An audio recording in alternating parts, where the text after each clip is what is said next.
Hello and welcome to another installment of Advanced English Conversation. Professor Kent Lee here. To prepare for your little midterm presentation, I would like to give you just a few tips about speaking and presentations. If you're also taking my lower intermediate conversation class, this may overlap somewhat, so I'm just going to do kind of a quick review. Hopefully you've maybe talked about some of these things in your other classes anyway. So first of all, for the midterm, you're going to be doing a little presentation on one of the topics that you have chosen, or formulated a topic based on the guidelines I've provided on the website. You do not need to do a PowerPoint for this. If you're doing it through video, it's probably going to be hard for some people to do PowerPoints.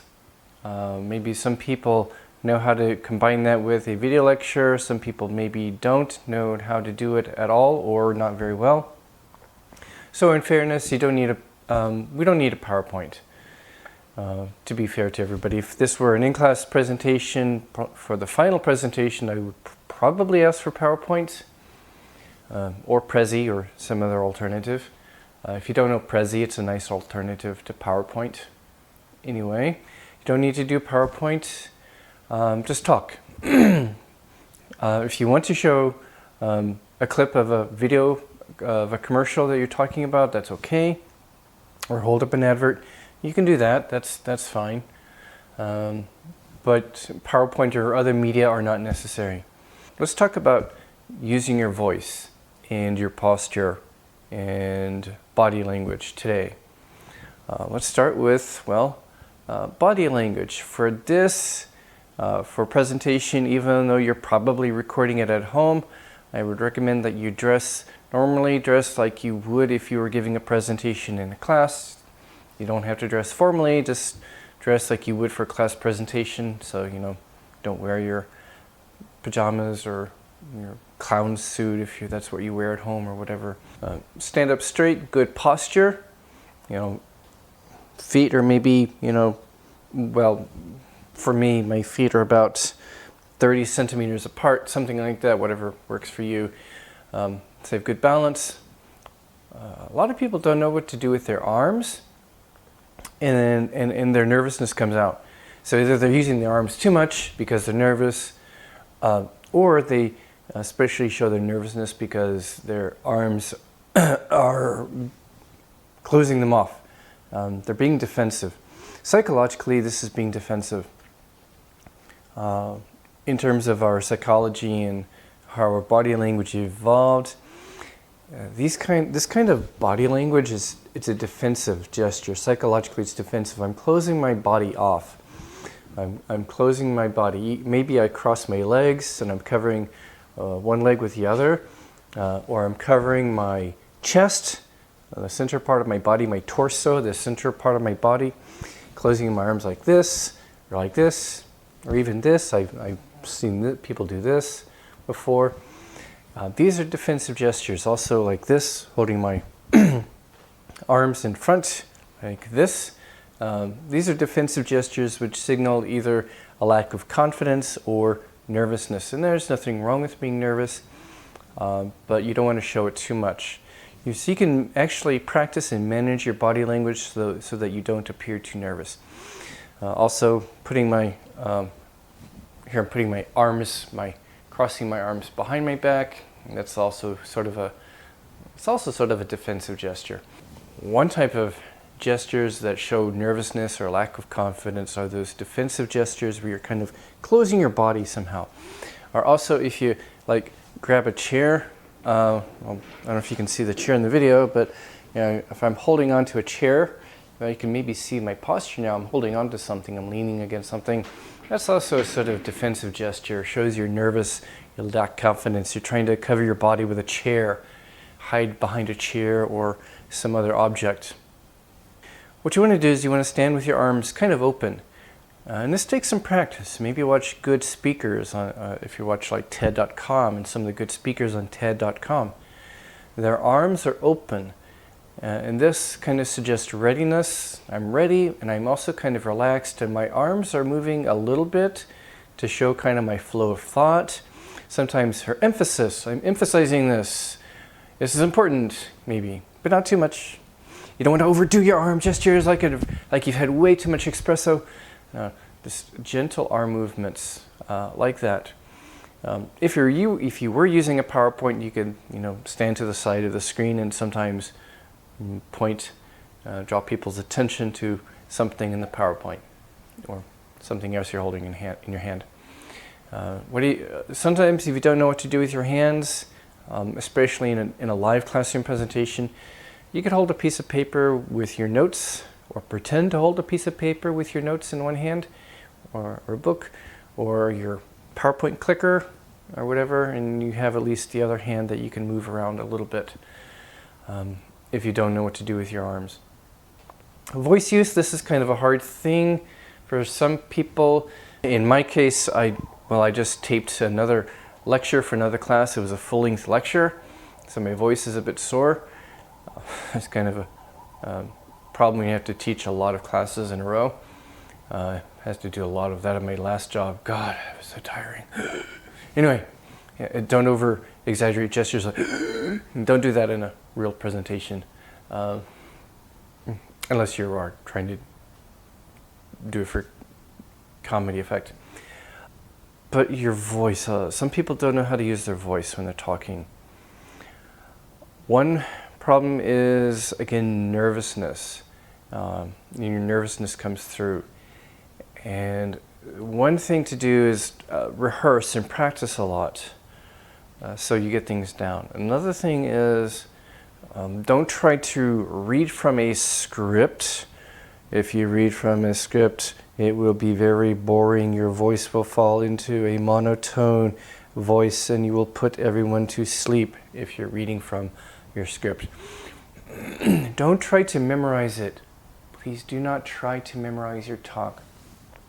You can't perform well that way, because when you're actually talking, your brain is then trying to do at least 2 things or 3 things at once. Your brain is trying to remember the words you've memorized.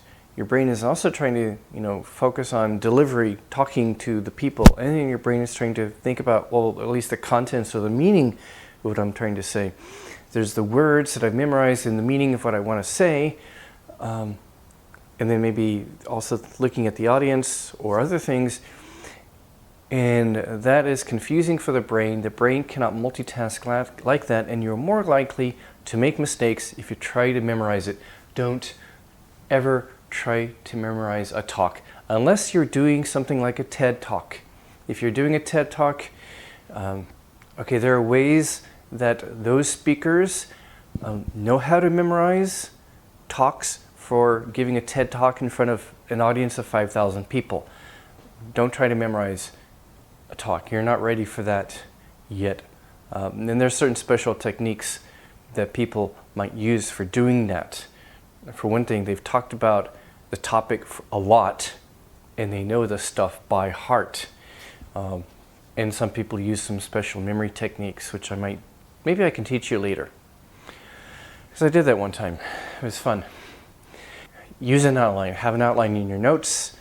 If you're using a PowerPoint in a live class, the PowerPoint is your notes. That's your notes. Use it like notes. Don't read from your PowerPoint, don't read from your notes. Glance at your notes. Your notes should be just like short outlines and short sentences, not too much content. Read from your notes, you know where you're at, and then speak freely. It's more important that you speak freely. You will do better if you look at your notes and then speak freely, compose your sentences on the spot like that. Of course, you've rehearsed enough, so it's not entirely on the spot. But look at your notes, look at the audience, speak freely. You will do a lot better that way than by trying to memorize. Don't try to memorize it. You should have eye contact with the audience. If it's a live audience, you're looking at different people in the audience, looking around, kind of look here for a few seconds, look there for a few seconds. Right now, I'm just looking at the camera, and probably you will too, hopefully. Now, if you're nervous, you'll look away from the camera because you don't want to make it, you're afraid. And so that's why some people, when they're nervous, they look at their notes all the time, or they talk to their PowerPoint for the whole presentation. Back to voice. If you're nervous, practice, and also kind of tense your stomach muscles. And this is especially true if you're nervous, and two, if you have a weak voice. Or in my case, I'm a little weak because I just did a whole lecture before this. So I'm tensing my stomach muscles. By tensing the stomach muscles down here, I'm pushing the air out of my lungs. A common mistake that students might make in class presentations is using their vocal cords and their throat muscles too much to talk and to talk loudly. New teachers do this. I made this mistake when I was a new teacher. I had to teach a lot. I was using my throat too much and I hurt my voice. Talk from down here. So you tense your stomach muscles so that the muscles, there are muscles under the lungs called the diaphragm. So you tense your stomach muscles, that tenses the diaphragm muscle, and that pushes the air from down here so that the volume and the energy is coming from down here, not from here. If you use this too much, you'll hurt your throat. Your energy, your strength, your volume comes from down here. Tense your muscles, especially for talking for a lot. And again, if you're nervous, just remember, try to tense your muscles so you have better control over your voice. If your nervousness is causing you some problems with your speaking. And this is especially true again for maybe some people, especially ladies who are kind of small, petite, and don't have very strong lungs. Use your lungs, use your stomach muscles. Make sure the volume comes from down here. And also consciously try to project your voice to the back of the room. I'm kind of imagining I'm projecting my voice back there to the back of the room so everyone can hear me. Guys, especially who have low voices, you need to try to have more intonation range. If your voice is too low all the time, it's hard to hear, it's hard to listen to you, and it's almost like a monotone voice kind of. So you need to have more vocal intonation, more intonation range. You need to make more kind of lows and highs. For relatively high, maybe more of a medium, but okay, more of a range so that it's easier to listen to you. Your intonation should be going up and down a little bit more. Even though you're generally in the low range, you should have some intonation kind of going up and down some. It's especially important in English because of the English intonation. So those are some things you want to pay attention to.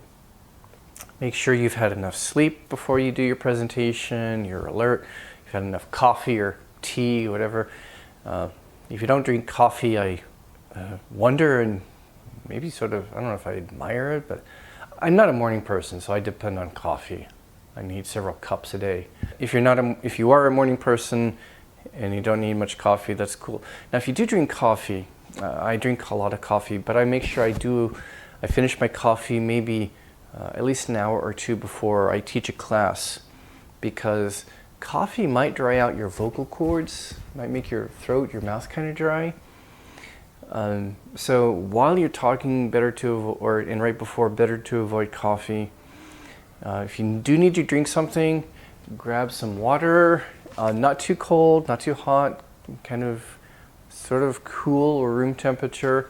That's a better thing for your throat muscles, through your throat and your vocal cords when you're talking.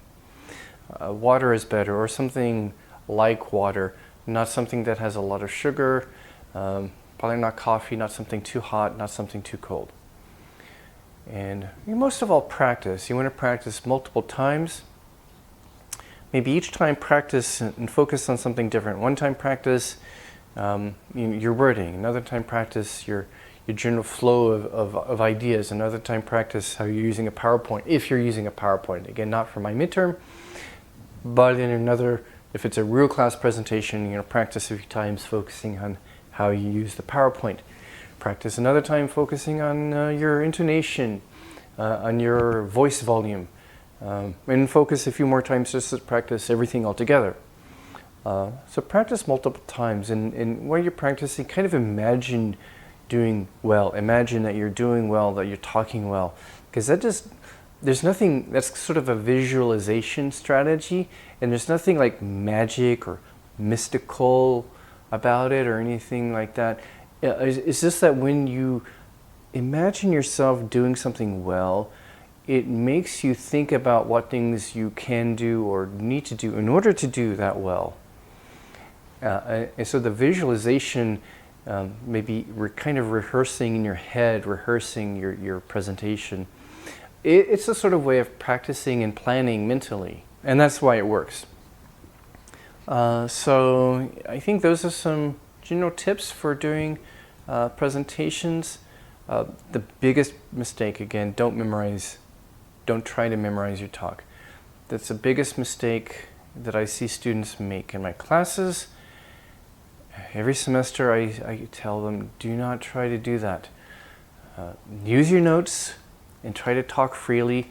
Practice beforehand enough so that you can do that, but follow your notes, but speak naturally and freely, not from a memorized text or try to memorize it and stick it up here. You can't do it, or you can't do it well. How is it that good speakers, like people who do TED Talks, by the way, again, how is it that they do well? They speak naturally. Watch them, they speak naturally. One, they are professors, they are business people, professionals. They're used to talking a lot, and whatever they're talking about, at something like a TED Talk, they've talked about it dozens or hundreds of times before. They know the stuff. They know exactly what to say and how to say it. And that's how they can do it, because they know it so well. They plan it, of course, they plan for it, they structure it, but once they're on stage, they know what they're doing, because they've done it so much. Again, and good speakers might use some memory tricks too, but don't worry about that right now. There are memory tricks if you're really serious about learning public speaking. If I don't get around to teaching or showing you some memory tricks in a live class, you can look them up, but there are some memory tricks for also doing speeches, but don't worry about that right now. Just pick a good topic, focus on the contents. Pick a good topic, come up with some good, unique, original ideas about a good position, a good thesis, and some good points, some unique insights, and be ready to present them. So after I look at your last assignment, I will then give you a due date for the midterm. I know you're tired of waiting, but like I said, on my plan, on my course plan, the syllabus, it's roughly planned for next week, the time that I will assign it anyway, so don't worry. Probably, maybe I'll make it due later, and maybe at the end, toward the end of next week, perhaps.